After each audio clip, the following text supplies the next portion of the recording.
अस्सलाम वालेकुम, welcome back to our channel. और हम पढ़ रहे थे एप्लीकेशन ऑफ इलेक्ट्रोस्टैटिक्स, जिसके अंदर हमने ज़ेरोग्राफी पढ़ ली थी।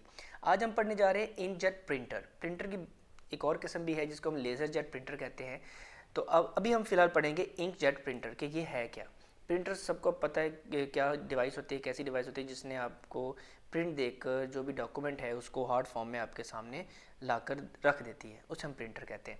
इसके अंदर जारी बात एक पूरा का पूरा इलेक्ट्रॉनिक एक सर्किट होता है जो इस पूरे के पूरी आपकी कमांड को, जो कि इंस्ट्रक्शन आप दे रहे होते हैं कंप्यूटर से, उसको फॉलो करता है। अब वो मैकेनिज़्म क्या है वो आपके सामने स्क्रीन पर शो हो रहा है। सिंपल डायग्राम, ये एज इट इज़ सिंपल नहीं जितनी आप डायग्राम में देख रहे हैं प्रिंटर की वर्किंग, लेकिन दैट डायग्राम जो आप देख रहे हैं स्क्रीन पर, that is the basic principle of working of an ink jet printer. इसमें होता क्या है, इंक सप्लाई होती है जिसमें इंक फिल होती है, पंप होता है वो इंक को सक करता है, नोज़ल जो है उसके fine stream of thin stream of ink droplets बनाकर आगे भेजती है, फेंकती है, फायर करती है। और इसके रास्ते में एक आता है चार्जिंग इलेक्ट्रोड जो कि एक ड्रॉपलेट को चार्ज करता है बसूरत ज़रूरत, हर बार नहीं। और आगे होती है डिफ्लेक्शन प्लेट्स जो अगर तो इंक ड्रॉपलेट्स चार्ज हो गए तो उनको डिफ्लेक्ट करने के काम आती है। और अनडिफ्लेक्टेड जो इंक ड्रॉपलेट होते हैं वो जाके पेज पर स्ट्राइक करते हैं और वहाँ पे एक इम्प्रेशन बनाते हैं।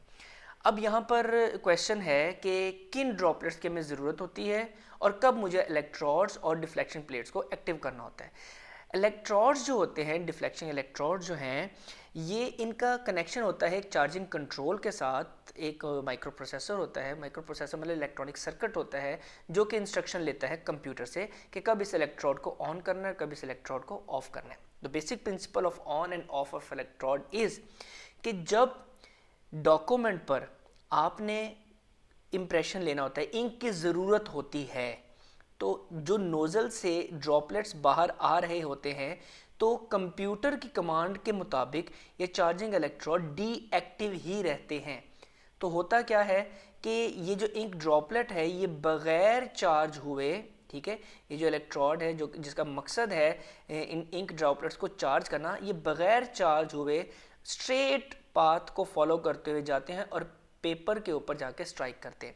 और ये जो नोज़ल है, प्रिंट हेड है, ये पेपर के ऊपर शटल बैक एंड फोर्थ करता है, मतलब कि बैक एंड फोर्थ मूव करता है और जिस पोर्शन पर इंक स्प्रेड करनी होती है वहाँ पर वो फायर करता है। अच्छा, ये तो होगी बात कि जिस इंक की ज़रूरत है हमें पेज के ऊपर, उसके लिए चार्जिंग इलेक्ट्रोड डीएक्टिव ही रहे और डिफ्लेक्शन प्लेट से, क्योंकि डीएक्टिवेशन की वजह से इस इंक ड्रॉपलेट पर कोई चार्ज, नेट चार्ज नहीं आया और वो जाके पेपर पर स्ट्राइक कर गया। अब लेट्स सपोज मैंने क्या करना है, मैंने लिखना है अब्बास, ठीक है, और बीच में एक स्पेस देनी है, ठीक है, जैसे हम स्पेस बार दबाते हैं, और आगे मैंने आगे मैंने और जो है फ्रेज को कंटिन्यू करना है। तो अब होगा क्या, कंप्यूटर जब आप वर्ड के अंदर ये डॉक्यूमेंट्स, ये जो भी आप वर्ड लिखते हैं, ये एज इट इज़ आपको पता है कि कंट्रोल यूनिट में नहीं जाता। जो कंप्यूटर है इसको ए प्रोसेस नहीं करेगा, in the form of binary codes process करेगा कि आइदर 1 और 0, और 1 और 0 की फॉर्म में वो जो चार्जिंग कंट्रोल है वो कमांड लेता है कंप्यूटर से। 1 का मतलब है, मतलब कि कॉन्फ़िगरेशन के मुताबिक उसने लेट्स सपोज 1 का मतलब उसने कह दिया कि चार्जिंग इलेक्ट्रोड को एक्टिवेट कर देना है, ठीक है, तो वो एक्टिवेट कर देगा और वो जो चार्जिंग इलेक्ट्रोड से जब वो इंक ड्रॉपलेट गुजरेगी तो उस पर नेट चार्ज आएगा और वो नेट चार्ज आने की वजह से डिफ्लेक्शन प्लेट से डिफ्लेक्ट होकर गटर में चला जाएगा और आगे पेज पर प्रिंट नहीं होगा। लेकिन जब उसने पेज पर कोई वर्ड ने प्रिंट होना है, ठीक है, स्याही ने, इंक ने जाकर पेपर पर स्ट्राइक करना है, तो क्या होगा, चार्जिंग इलेक्ट्रोड को कमांड मिलेगी इंस्ट्रक्शन कंप्यूटर से बाइनरी कोड्स की फॉर्म में 0 की, मतलब कि ये एक्टिव नहीं होगा, मतलब ये ऑन नहीं होगा, इसके ऊपर चार्ज नहीं होगा, इलेक्ट्रोस्टैटिकली ये इंक ड्रॉपलेट को चार्ज नहीं करेगा और ये इंक ड्रॉपलेट स्ट्रेट जाकर पेज पर स्ट्राइक कर देगा। तो that is actually the basic principle of working of ink jet printer. फिर होता क्या है कि जिन चीज़ों की जिन वर्ड्स की या जिस इंक की आपको ज़रूरत पेज पर नहीं होती, उसके लिए चार्जिंग इलेक्ट्रोड जो है वो एक्टिव हो जाता है।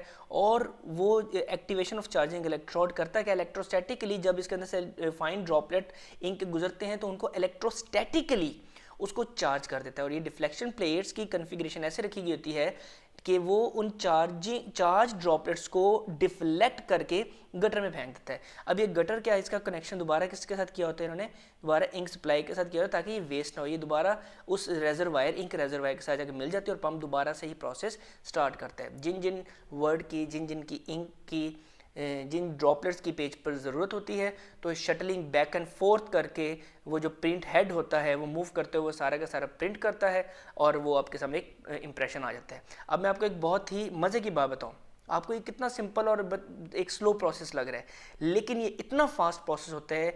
इवन ब्लिंक ऑफ योर आई आप मिलियन ऑफ ड्रॉपलेट्स जो है वो देखेंगे कि इस पेज पर ये नोजल जो है वो निकाल रहा है, पेज पर हिट कर रहा है। अब डिफरेंट टेक्नोलॉजीज़ हैं, कुछ जो टेक्नोलॉजीज़ हैं उसके अंदर हैं, मतलब कुछ फास्ट प्रिंटर्स हैं, कुछ स्लो प्रिंटर्स हैं।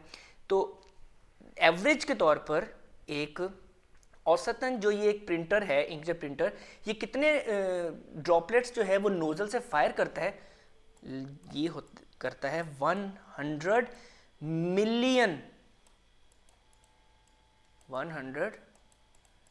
मिलियन ड्रॉपलेट्स पर सेकेंड।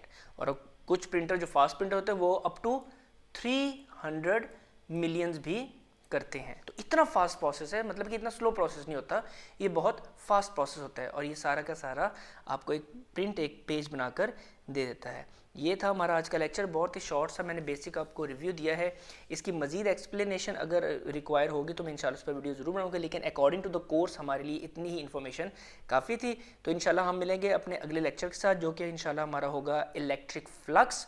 तो अपना बहुत सारा ख्याल रखिएगा, इस वीडियो को लाइक करें, चैनल को सब्सक्राइब करें। थैंक यू और अपना ख्याल रखिएगा। तब तक के लिए अल्लाह हाफिज़।